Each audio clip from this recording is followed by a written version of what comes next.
So one of the most unexpected things happened on Saturday on the prelims of the UFC Fight Night card, Amanda Ribas versus Rose Namajunas. And you all know what I'm talking about, the crazy bite that happened on that preliminary card. Fight is over. Wow, straight fight over. Okay. Wow. I didn't think they had to do that. Disqualification. It's a DQ. He's going with a DQ Okay. for Disqualification. a bite instead of a warning. Yes, you did. Intentional Yes, too. you did. Okay. He bit him. But how do you know Explain to he him actually bit anytime. down? That's the Because thing. I'd like to see a stern Your team warning will there. sometimes and make let him continue to contact. fight. No, but they only make contact. Yeah. Oh, I remember back. Oh, jeez. Oh, okay, Oh, yeah, my come on. God. See that? Okay. Never See mind. that? Okay. But what's unexpected about things like this happening is you just don't expect it from the UFC. Yeah, you expect this stuff to happen because people get frustrated, people get in their feelings. You know, people do crazy shit. They got that adrenaline pumping, you know, maybe the fight's not going their way. But at the highest level, when you have the opportunity to not just change your life, but to change your entire family's life, you really do not expect to see stuff like this. Literally, one of the first things they teach you when you first walk into a gym is discipline and respect. And yeah, this is fighting, so there might be some disrespectful back and forth, but that's what comes with the territory. These guys are getting in the ring and they're hurting each other. But the discipline must still be there. You can be an animal figuratively, but you can't be an animal literally. And it's so sad to see that a highly touted prospect like Igor da Silva absolutely throw away his career like this. Like if you take a look at his record, man, the guy was the real deal. He was 8-0.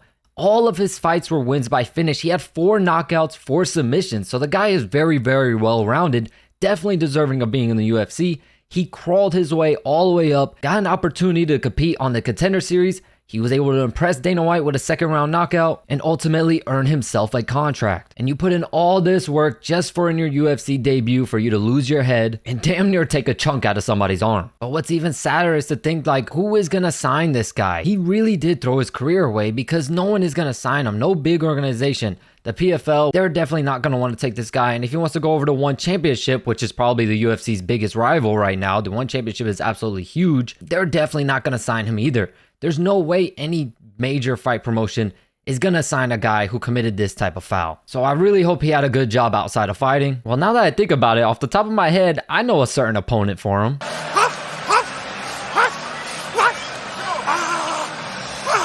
I want to talk about the situation because I really want to get your guys' feedback and what you all think about this, because I've seen a lot of back and forth on social media, people saying like, well, it was just a bite, he should have just got a warning. And then also the other side of the people, which I'm on too, is that, you know, the bite was too bad, right? I've seen in UFC fights where a guy was accused of biting, but then there was no mark or no evidence. But this is completely different. You could tell this guy almost lost a chunk of his arm. And in my opinion, the warnings are for unintentional fouls. If you're intentionally fouling somebody, if you're doing it on purpose, then that is 100% grounds for disqualification because you know the rules. The ref goes back to you in the locker room and tells you the rules before every fight. So to stoop this low in a fight that, you know, Igor was arguably winning. He had a good shot of winning this fight. So I don't understand what the frustration is coming from. Maybe because, you know, all of his fights he won via stoppage. So now this one, you know, he faces a little bit of adversity. So maybe that was the frustration that led him into doing this. But this is the UFC, right? In boxing, it's different. In boxing, you can go on these big shows like Top Rank, DAZN, whatever it may be, and you can fight guys with crazy losing records and, you know, fight on a big stage like that and fight complete nobodies. But the second you sign and you're a UFC fighter, you are fighting the best competition in the world. And the guy he was fighting was no slouch, was also 8-0 himself, was an undefeated, up-and-coming, tough guy. So it was clearly going to be competitive, which is why the matchmakers matched you guys up. The reason why in MMA, it doesn't matter all that much if you take a loss and you don't have to necessarily be undefeated to be one of the best ever is because the second you join the UFC, you are fighting the best fighters in the world. There's a big chance you will face adversity in every single one of your fights. But yeah, it's crazy because I've never seen something like this. Like I've said, I've seen fights before where they accused the guy of biting, but there was no evidence or no proof of it, so they just kept fighting. The only time I've ever seen something like this was the infamous Mike Tyson Evander Holyfield situation.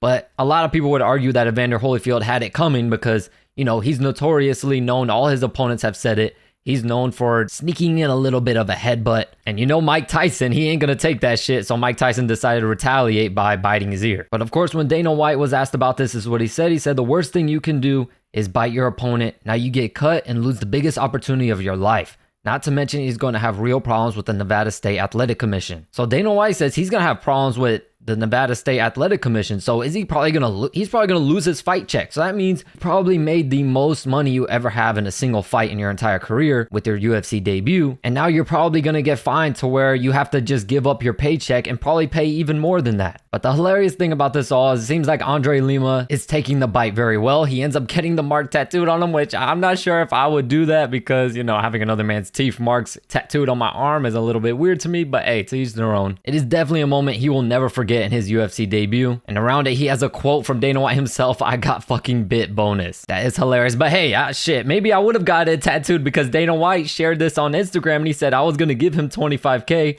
Now I'm giving him 50K. This is awesome. So to get this dude's bite mark tattooed on you, you get an extra $25,000. So hey, I mean, it worked out in the end. But feel free to let me know your thoughts in the comments down below. Do you think the fight should have been continued and he should just get a stern warning? Or do you think the fight was rightfully stopped? But as always, I thank you all so much for the support and I'll catch you in the next video.